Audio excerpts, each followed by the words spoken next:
All right, we're going to wind up with talking about landscape painting.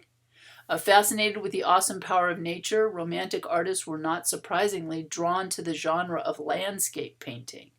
For some painters, the landscape offered a manifestation of the sublime, the rational workings of a deity. For others, a symbol of humanity's helplessness in the face of an irrational faith. So for some people, they thought, that the landscape showed the hand of God, and other people thought kind of the opposite, that humanity is just helpless in the face of all the things that happen to them. Either way, the landscape served as a forceful vehicle for romantic mediations on the limits of human understanding and the fragility of civilization. Landscape paintings were also much sought after by early 19th century patrons who could accommodate scenes of familiar as well as distant lands in their homes much more easily than they could hang those large-scale history paintings. So these huge history paintings depicting arcane subjects from classical texts. In other words, smaller paintings fit the domestic house much better, right? And might be easier to look at out on a landscape painting than on a really intense scene from a battle or an intense scene from the Bible. One can trace an almost unbroken romantic tradition in the landscape, and this legacy that extends to Edvard Munch, who was very much influenced Expressionism, and then the artists who admired him. So you can see how this romantic tradition of the landscape moves through time. Implicit in this romantic vision is a sense that the natural world can communicate spiritual and cultural values, at times formally religious, at times broadly pantheistic. So sometimes people look at the landscape as being very religious, and sometimes they just look at it as being more kind of spiritual in a general sense. All right, so here's John Constable. This is called the Haywain, which is a very famous landscape painting from 1819. This is oil on canvas, and it's about 51 by 73 inches. So a good-sized painting featuring the English landscape. All right, John Constable. Many of the English landscapists visited France, and they exhibited in the Paris salons. And both John Constable and Turner did. Constable spent a lifetime recording in paint those locales in the English countryside with which he was intimately familiar, so he painted what he knew. And the exhibition of several of his works, including the Haywain at the Paris Salon of 1824, brought him greater acclaim in France than he received in Britain. In other words, he became very, very famous in France, even though he was from the UK. Delacroix, in particular, took to heart Constable's evocative brushwork and his personal engagement with nature. In other words, the idea that you would go out into nature and paint, scenes that you're very familiar with. All right, and now for something pretty different. Here is Jmw Turner, and this is called The Burning of the Houses of Parliament from 1834. So there was this huge fire that caught these government buildings, the Houses of Parliament, on fire. And you can see the bridge over the Thames, the river. And this large area here is the Thames River, a body of water. And again, we can see the fire burning up into the sky, and then this intense reflection in the Thames. And this might remind you of another painting that we saw at the beginning of the lecture, part 1. And we'll compare those two paintings. But again, in this painting, we have a foreground here, right? It even looks like, there's people on the banks of the river watching this building burn, and then we have some boats over here. So this is in the foreground, and then we have kind of a midground, and then in the background you can see clearly the House of Parliament, this government, this very famous government building which is on fire. You can see the bridge over the Thames and even other, buildings behind that. So the way this painting is set up, it seems kind of abstract, but it still has a foreground, middle ground, and a background in it. All right, so Jmw Turner, through his paintings and the sketches he made from nature were the products of intensely felt emotion. Constable never favored the dramatic historical landscapes with their sublime vision of nature, for which Turner was justifiably famous in his own day. Ambitious, prolific, and equipped with virtuosi technical skills, Turner was determined to make landscapes in the grand tradition of Laurent and Poussin, and these are very famous French landscape painters, so he was going to make his mark on the art world. He went to Italy, as was kind of a tradition, in 1819, and he saw lots of art and, learned lots of techniques.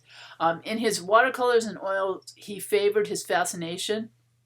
In his watercolors and oils, he explored his fascination with the often destructive forces of nature, like that fire, and the ever-changing conditions of light and atmosphere in nature, in the landscape. And again, that might remind you of something that the Impressionists also did after him, influenced by him. His dazzling light effects could include the delicate reflections of twilight in the Venetian canals, or the dramatic view across the Thames of the Houses of Parliament in flames.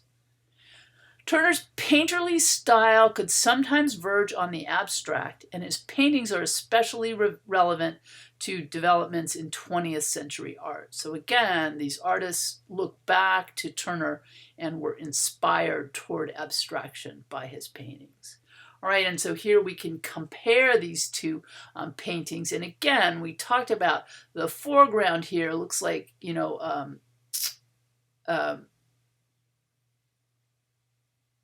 have the boat here. And okay, so I have to be honest, I don't know if these are people or trees. I thought they were maybe viewers, but they might be trees as I'm looking at that. My bad. Okay, but clearly these are very close to the front of the canvas, and so this is the foreground, and then we have a middle ground and a background. But when we look at Whistler's Nocturne in Black and Gold, which again, now it's not a fire on a building, but it's fireworks going off in the sky. It's really much more difficult to tell, what's going on in that, in his painting. So, I mean, we can see the reflection on the water, and we can see what's happening in the sky, but the space is much more ambiguous. It's much more hard to recognize a traditional form, middle, and background in Whistler's work. But with Turner, even though it's abstracted and the kind of the smoke and is very atmospheric, if you look carefully, you can see all of those form, middle, and background. All right, so why did art critic Ruskin love Turner and hate Whistler?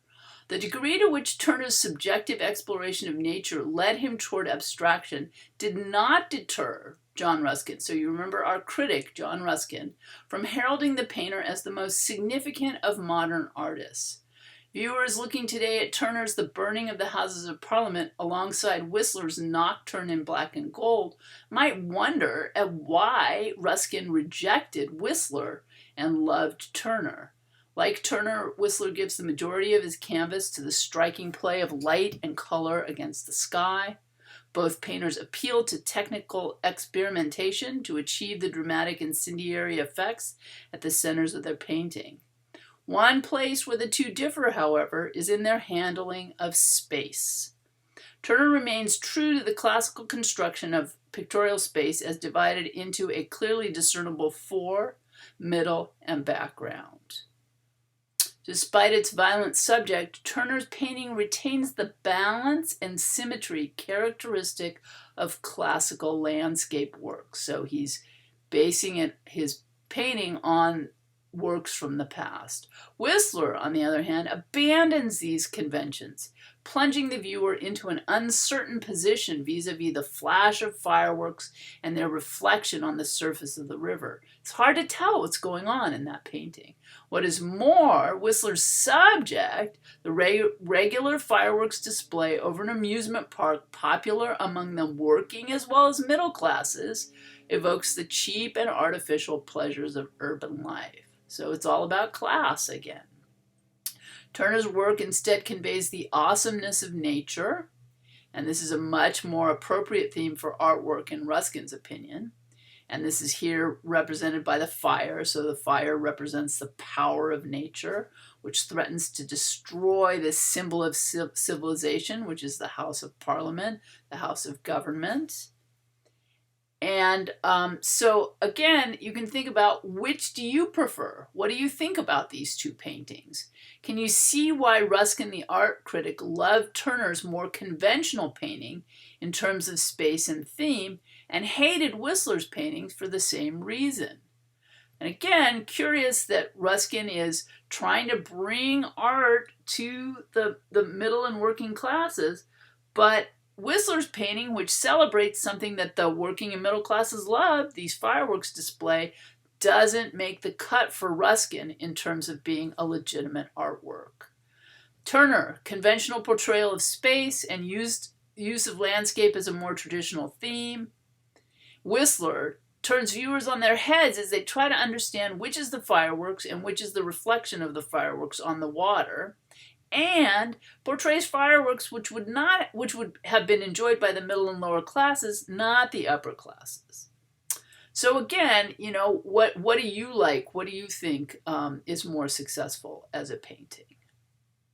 All right, so we're going to finish up with our landscape photographers. We're going to look briefly at Rousseau, The Edge of the Forest of the Fontainebleau. And this is The Edge of the Forest at sunset in 1850. This is oil on canvas, again, 56 inches by 78 inches, a large canvas. He's got kind of the light in the center, which draws your eyes in, and then he has these trees which almost kind of lean in toward this center area that he's created. So this is an area of the forest that he's painting.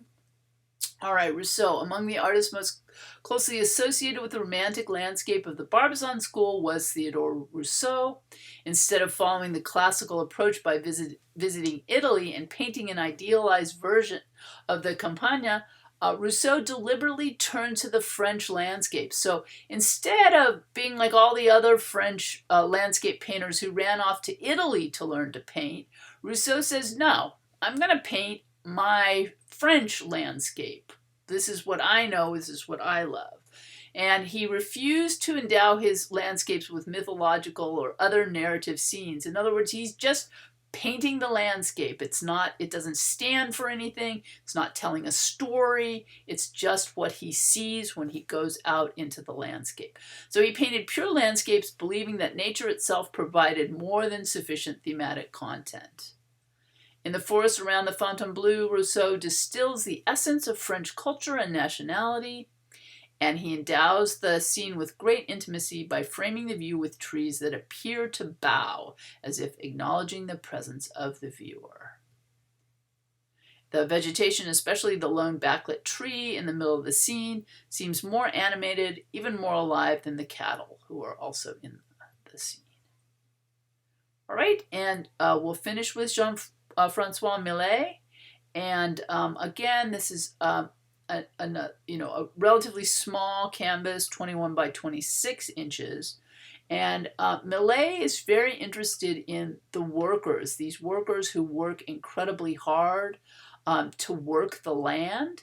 And so that's going to be more of his focus, is on the laborers, the people who are working the land. And other painters associated with the Barbizon school depended instead on a more literal human presence in order to animate their landscape. He peopled his landscapes with laborers, often treating them with a grandeur customarily reserved for biblical or classical heroes. So he lets these, kind of common, ordinary laborers take on a much bigger role than you normally see at this time. As if to redeem the grinding poverty of unpropertied farm life, he integrated his farm laborers. In other words, these people are working the land for someone else. They don't own this land. They're very poor. He integrated his field laborers into landscape composition with Poussinet's grandeur and calm. Because of this reverence for peasant subjects, Millet exerted great influence on Van Gogh. So Van Gogh really looked at his paintings. And this is a Millet that we have of our very own in Los Angeles, which is currently on view at the Getty Museum. And I invite you to go see it. And here Millet says, as I have never seen anything but fields since I was born, I try to say as best I can what I saw and felt when I was at work. And this painting the man with a hoe caused a storm of controversy.